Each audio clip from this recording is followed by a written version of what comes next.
ultimate survival gear. Today, as you guys can see, I have finally on this channel something from Viktos. I had quite a lot of suggestions and requests to review shoes from Viktos. So there you go. Let's open up the box and see what we got, because they're very popular. Viktos Range Trainer. Range shoes. Yes, the shoes specifically for your range day, and believe me, I spent quite some time in this past couple of weeks taking these out on the range, doing some live fire drills, taking these out for hiking, and I gotta say, overall I am very impressed with the comfort and a few other things that we will talk about later in this review. Currently $115 on Amazon. The link is in the description below. Overall, I think it is a little bit on the pricier side of things, but if you do like the features, I think you're gonna appreciate them. So let's start with the very first criteria, as always. Comfort level. Like I said, very comfortable. I do like the comfort level of these shoes. A few things that contribute to the comfort level. They are pretty lightweight, and let's see exactly how light or heavy they are. This is size 9.5, and I am guessing this should be somewhere around 14 ounce. Let's see if I'm anywhere close. 13.2, so actually better than I thought. 13.2 is pretty good whenever it comes to the shoes, especially if you're looking for something for, well, in this case, long days on the range, running around, doing some combat drills, or even if you're looking for something for everyday wear. You know, if you're looking to wear, you know, something for a whole day, if you don't want to get the fatigue from the weight on your feet, you're trying to find something under 15 ounce per shoe. That would be pretty good. 13.2 definitely meets that standard, but there are a few other things that contribute to the comfort level.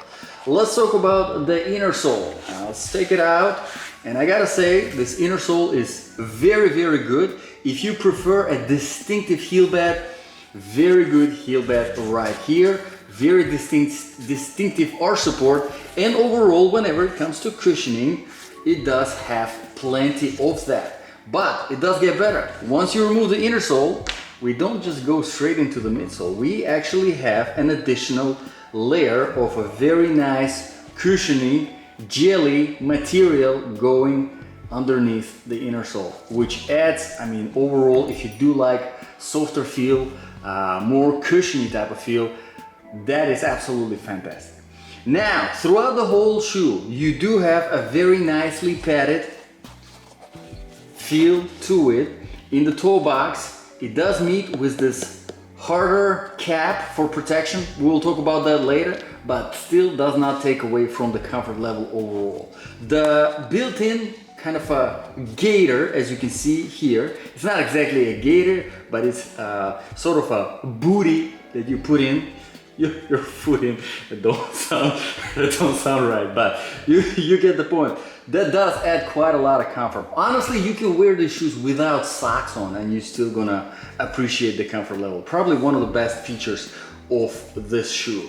11mm drop between the heel and the toe. So again, as you can see, overall designed more towards the comfort. But let's move on to the criteria number 2 now. Proofing and protection. Proofing wise, these are not waterproof, which honestly I don't mind at all, because when you don't have waterproofing, most of the times you have breathability and lightweight. And this is what it is. It is very breathable and it is very lightweight. I was running around outside at the range at about 85 degrees. We're in the hot days here in Kentucky now, and I did not overheat whatsoever. So very impressive, I gotta say. Whenever it comes to the protection, I mean, expect from a shoe, protection-wise, what you would expect from a shoe, but you do have, this is not just a design right here, this does add some reinforcement. So if you are taking a knee, you know, proning position, and you're digging in your toe into the ground, on my range it's gravel, so yeah, this definitely does help to protect the front of the toe in general, of your toe. So yeah, pretty good. From the bottom, you do have sufficient amount of protection. The outsole, the quality of rubber that was used is very nice, but we will talk about the outsole later. For now, let's move on to the criteria number 3, quality and the design features.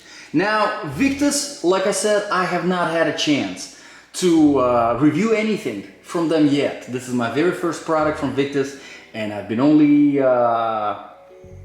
testing them for about 2-3 weeks now, so I cannot really comment on longevity. Overall though, judging by what I've seen overall on the comments on Amazon especially, and like I said, the link for Amazon is in the description below, overall people seem to like this brand.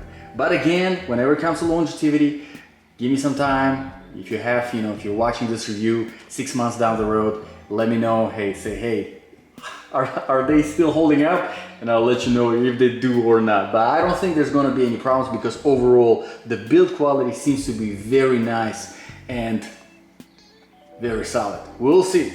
But the design features, like I said, or already mentioned, the gaiter, the lacing system here, nothing crazy. Overall, the lacing system is designed more with the lighter weight in mind. The flat, thinner strings, not my favorite, but they do work in this shoe. They do work very well. You do have the pull tabs at the front and at the back to make it easier to put in the shoe.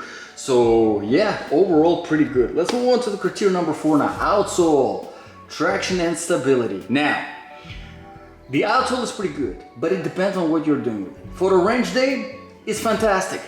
Excellent for the range day, because really what you're going to be doing at the range, the outsole got you covered. However, if you do expect a little bit more from the shoe, especially if you're taking it out on the trail, or for example, if you're taking it out on the rock, your range day involves some rocking around through, anything you can think of in the wilderness, in the outdoors, whether it's some dry foliage, whether it's some wet grass, some rocky terrain, some dry, sandy terrain, you might find this outsole a bit slippery. It doesn't have a lot of aggression, as you can see. For the most part, it is flat, which is great whenever it comes to overall range days that are, like, for example, like I said, my range is a gravel, so yeah, it works very well on gravel. But on the wet grass, it was quite slippery. It is pretty good on flat, shiny surfaces like marble tile. It works very well. So again, if you're getting the shoes and you're doing some kind of security work, for example, walking through somewhere where there is a marble tile, you're gonna appreciate this overall. But keep in mind, overall, not much aggression. So yeah. All right, let's move on to the criteria number 4, which is sizing and fitment. Now, size-wise, true to the size, no problems whatsoever. Fitment overall, I would say it is a little bit on the roomier, on the wider toe side. Although I do prefer, even though I prefer a narrower fit, I think this is not too wide. So overall, I think it's I think most people are gonna appreciate the fitment, unless you prefer a really wide shoe, or unless you prefer a really narrow toe box and shoe, the body of the shoe in general. Then yeah, you might have a problem. But I think for most people, this is going to be good. All right, let's move on to the criteria number 6, application. So this is a Range Trainer shoe, and if that's what you're getting these shoes for, you're definitely gonna appreciate them. The comfort level is fantastic. The overall outsole performance you will be happy with. But keep in mind, like I mentioned earlier, if your range day does involve some rocking around, outdoors, you might want to consider something with a little bit of more aggressive outsole. Okay, let's talk about the criteria number 7 now. Price tag currently $115 on Amazon. The link is in the description below. There are a few different colors available. Overall, for the price, I think it's a fair price for the comfort that you're getting, for the build quality. Well, we'll see the build quality, how long these last, but so far they seem pretty good. But there is a lot of competition in that price range, and for around the same price, you can get something that is waterproof. And I think a lot of people might find a waterproof version for the same amount of dollars for the same amount of Benjamins to be more appealing, but hey, you know, it's a matter of preference. There's stuff from Salomon. Currently I'm wearing the Speedcross 6, and there is a Speedcross 6 GTX, and you can currently get them for $120. There is again from Salomon Alpha Cross 5 GTX, again waterproof GTX technology, again for $120. And there's stuff from Merrell, there's stuff from Columbia, so there's a lot of competition out there. So yeah, so I know I didn't make it easy at the very very end of this review, but if you prefer something from Viktos and this is the shoe that you're looking at, yeah, and you really don't need any waterproofing, you're not going to be disappointed. So hopefully this review was helpful. Let me know in the comments below what do you think about the shoe, or if you have any experience with it. Your input always appreciated. If you have any requests for reviews, drop them in the comments below and I will try to address them. As always, thank you very much for watching. God bless, and I'll see you all in the next video.